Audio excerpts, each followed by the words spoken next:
I am a photographer. I want to be honest with you guys that don't know.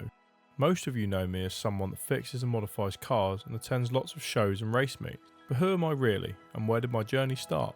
Now, if you haven't already guessed it by the statement, or the title of my channel, or my mission statement, because cars are better when you know how to shoot them, then yeah, I am a professional photographer. I work in marketing and I shoot everything from weddings to landscapes and everything in between. But where did I start?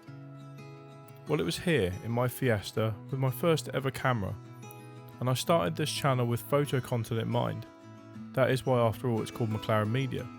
But time got away from me and the years went by and I stopped doing the thing I did most. Car photography. It bridged the gap between both of my worlds and I loved it. So why did I stop? Well, my skills and wants go beyond hobbyist and I elevated myself into a real career. But I know how much car photography you guys being petrol heads love to do. And I asked myself, why not tell you my story and tell you everything I've learned through this channel? And after a 100% yes poll on Instagram said I should, well here I am, and what better way to start than by saying you don't need expensive equipment to do car photography. So yeah guys, I'm out with my Fiesta with my very first piece of photography equipment, and if anything this fills me a bit of nostalgia because this is what I used to do 7 or 8 years ago. I used to bring that car out, this camera out, and just practice photography.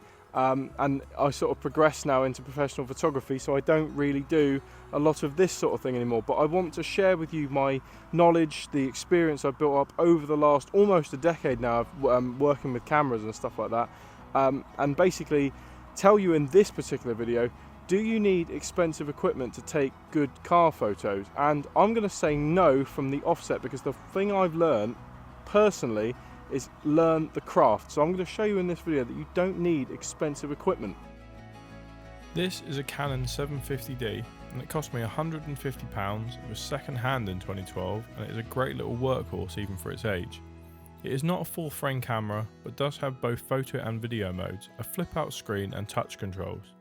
And these are my 3 original lenses. A Canon 70-300mm zoom, a Canon 50mm prime and the standard 18-55mm kit lens. Since my current setup that I use is almost 15 times more than this, does it take any better photos? Well, let's try. First up, I'm going to be using the kit lens. My main piece of advice for you guys is just shoot. Take as many photos as possible. Do the research and don't worry about the car you've got, just go and shoot it. Find interesting locations and places to go with it and just experiment. There are so many different parts to photography and I promise I'll make individual videos explaining these points, but for now, this is what I used to do 8 years ago when I first started shooting cars. I just went out and experimented, learnt the camera and learnt the technicals of photography.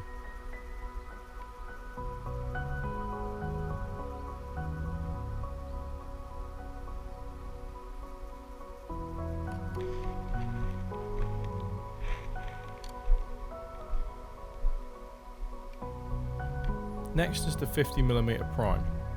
I can't begin to explain to you how nice it is to go out and just shoot my car again, without any need to worry about where the photos are going to live or which client it is I'm doing them for. These are my photos for myself to enjoy, and they'll all be on my Instagram for you guys to enjoy too at the end of the video.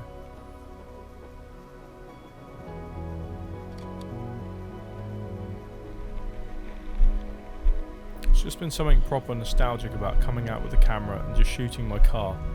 As we all know, this Fiesta holds a special place in my heart and I've got many photos of it from different places around the world, and I still continue to make memories with it and videos with it like this one. As you can see, I shoot with my screen out and on the sort of screen mode. Not all cameras have this ability. I prefer it as you can basically not have to hold the camera up to your eye every time. And also this camera has a touch shutter and also focusing, even though how cheap it is and how old it is. So you could sort of just touch the screen like I do and take photos and it focuses exactly where you've touched it. This really helps when shooting on the go.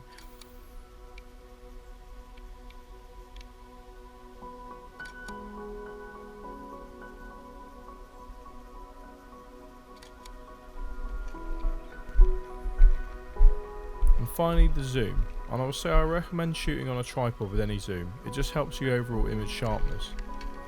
I shoot all my images in manual and also a raw file format. This just gives me way more control over the edits. Something all pros will tell you to do, but this is something you can do and work on over time.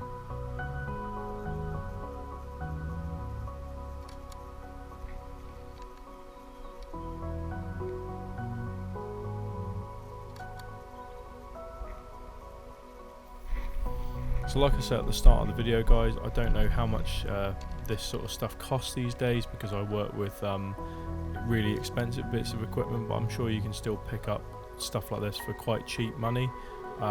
Again, these are just the basic lenses you can buy that work with a crop sensor camera. Again, that's another technical thing I can go into in later videos. But yeah, it's a perfectly acceptable camera for just taking nice photos, and in a way you can still use crop sensing when you get to sort of my level. There's pros and cons for it, but overall, working with photos that are probably just going to live on Instagram or Facebook, this is a perfect way of starting out. Cheap camera body, cheap lenses, and just learn how they work, learn the different sort of things they can allow for. Like primes over zooms and then zooms over primes. They all have their pros and cons. It just depends on what you're shooting.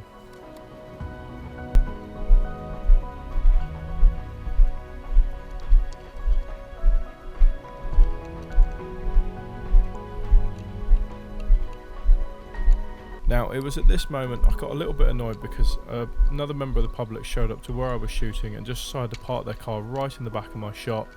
This is something you're going to encounter as an automotive photographer or just a photographer, the fact that there are things out of your control and you're in a public area, so you can't exactly tell people to leave. So I decided to go around the corner to another location that I wanted to shoot at and switch back to the 50mm prime.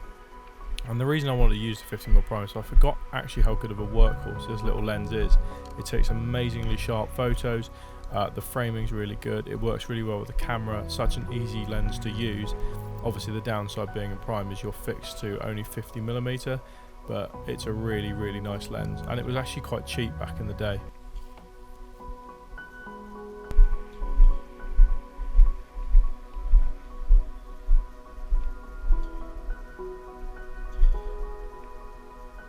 I find cars can actually be a really good subject to learn about lighting because they're very reflective as a subject. The glass, the paint, the headlights, the wheels, they all have different exposure spots, so learning how to take pictures of them in a good location is actually is quite a skill in itself. And again, if you're someone like me that just absolutely adores cars, you know that they can be very pretty. Now it's just a Fiesta to most of you, but to me I think this car looks absolutely wicked. You know, there's a reason I picked the mods and the wheels and all that, because I think it photographs really well.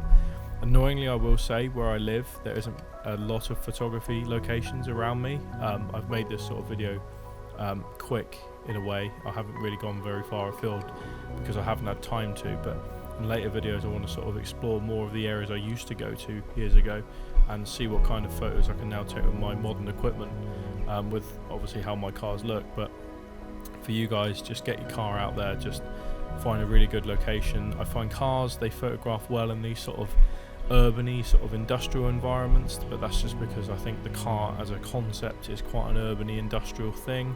But you know, there's nothing saying that a car doesn't work quite well in the countryside, because they do. But yeah, I find if you really want to go into it, certain cars work in different locations. If you're taking photos of off-road vehicles, then obviously they're going to work better in the countryside. If you're taking photos of supercars, I find they work better in more open road landscapes, and most cars work really well in industrial and sort of built up areas. So yeah, this is just something, the subject is as important as the setting. So guys, what do you think? Does expensive camera equipment improve your car photography? No. There's so much more to photography than the expensive equipment, just like there is to driving and fast cars. If you don't start out learning something like this, then 1,000 horsepower is not going to help you. And it's the same with a camera. If you can't take a good photo on your phone, then a £3,500 camera like I currently use is not going to help you. You need to start out with something small. And there's so much to photography that I can't even include it all in one video. So go and do your research is all I say. But yeah, a small camera like this is perfectly acceptable for car photography. I'd even say that some of these photos are a portfolio worth that I've taken today. So yeah. Guys, I want to keep making more videos like this and showing you my wealth of photography knowledge that I've accumulated over the years. So if you want to know more and see more, then don't forget to like this video and leave me a comment on the stuff you want to hear, you want to see. Guys, I'd like to make more videos like this, exploring the worlds of car photography, because it's what I do, and it's the reason why I started this channel, like I said at the start of the video, because cars are better when you know how to shoot them. And I know a lot of you guys always compliment me in my show videos, saying just how good they are, and I don't want to sort of big myself up, but it's kind of because I've been formally trained in the art form. And it is an amazing art form. I do love every minute of it. So I would inspire you guys to go out and just take car photos, because I see so many of them, and I know you guys love to take pictures of your own cars. So I want to share my knowledge with you over videos, doing this sort of stuff, and hopefully you guys can improve your car photography and take those really, really nice shots that I know you want to, because I was in that position about 10 years ago. I saw those photos on Instagram, on the internet, and I said to myself, why can't I take photos like that? So I got the camera, I got out there, I learnt it, and yes, it's taken me a long time, but the photos I take these days, I love every single one of them.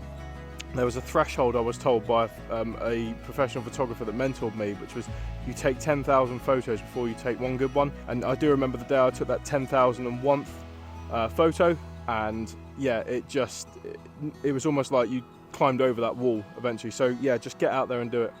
Guys, I hope you liked the video. Hope you've enjoyed seeing the photos. All the photos are on my Instagram channel. The links are in the description, along the bottom of the screen, whatever. Don't forget to subscribe to the channel if you want to see more content of photos and cars and stuff like that. And keep enjoying your modified cars, guys. Hope you can take lots more photos of them, and I will see you in my next video.